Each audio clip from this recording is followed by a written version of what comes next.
Hello, I'm doctor Manasa, fertility consultant. ఇప్పుడు నేను discuss చేయబోయే టాపిక్ సెమెన్ ఫ్రీజింగ్. ఈ సెమెన్ ఫ్రీజింగ్ అనేది ఎవరికి అడ్వైస్ చేస్తాము, ఈ ప్రొసీజర్ అనేది ఎలా చేస్తాము, ఎన్ని రోజుల వరకు మనం ఈ సెమెన్ ఫ్రీజింగ్ శాంపిల్ని దాచిపెట్టొచ్చు అనే విషయాన్ని మనం ఇప్పుడు తెలుసుకుందాం. సో యూజువల్గా సెమెన్ ఫ్రీజింగ్ అనేది ఐవీఎఫ్ చేసే కపుల్స్లో వైఫ్కి మనం ఓవేరియన్ స్టిమ్యులేషన్ అనేది స్టార్ట్ చేస్తాం. అంటే కొన్ని ఇంజెక్షన్స్ ఇచ్చి ఎగ్స్ అనేవి గ్రో చేస్తాం. ఇట్లా ఎగ్స్ గ్రో అయిన తర్వాత ఎగ్ పికప్ అనేది ప్లాన్ చేస్తాం అనమాట. ఇలా వైఫ్కి ఇంజెక్షన్ స్టార్ట్ అయినప్పుడే హస్బెండ్ దగ్గర నుంచి ఒక శాంపిల్ అనేది తీసుకొని బ్యాకప్ శాంపిల్ లాగా దాన్ని ఫ్రీజ్ చేసుకొని పెట్టుకుంటాం. యూజువల్గా పికప్ జరిగిన ఆ టైంలో ఫ్రెష్ శాంపిలే వాడతాం.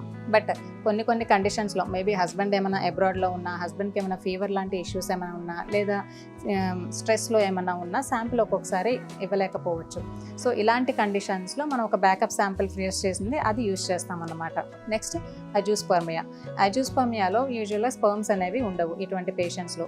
సో వాళ్ళకి టీజా, మైక్రో టీజా లాంటి చిన్న సర్జికల్ ప్రొసీజర్ అనేది చేసి ఆ టెస్టిక్యులర్ టిష్యూలో ఉన్న స్పర్మ్స్ అనేవి తీసుకొని వాటిని ఫ్రీజ్ చేసుకుంటాం. ఇది ఒక కండిషన్.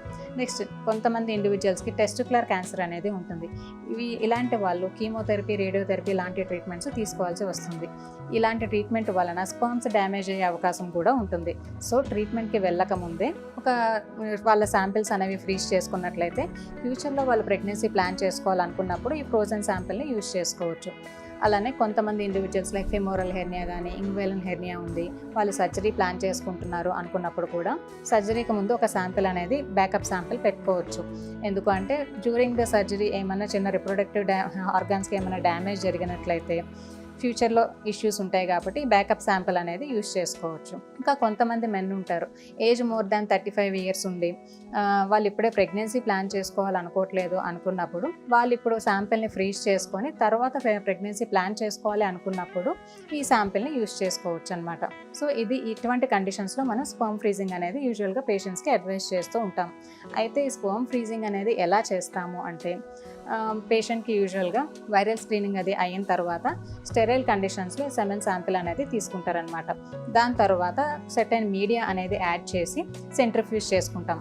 శాంపిల్ని సెంట్రిఫ్యూజ్ చేసిన తర్వాత అందులో డెబ్రిస్ అంతా సెపరేట్ చేసిన తర్వాత స్పర్మ్ ఫ్రీజింగ్ మీడియా లాంటిది యాడ్ చేసి దానికి ప్రాపర్ లేబులింగ్ అంటే పేషెంట్ ఐడి కానీ లేదా పేషెంట్ నేమ్ అనేది ప్రాపర్గా లేబులింగ్ చేసి లిక్విడ్ నైట్రోజన్ ట్యాంక్స్లో -196 degrees Centigrade దగ్గర వీటిని ఫ్రీజ్ చేస్తామన్నమాట.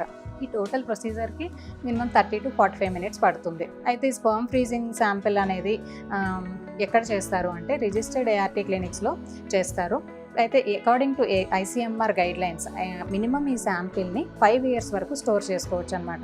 కాకపోతే చిన్న ఫార్మాలిటీస్ అనేవి ఉంటాయి. ప్రాపర్ డాక్యుమెంటేషన్ అనేది ఇంపార్టెంట్.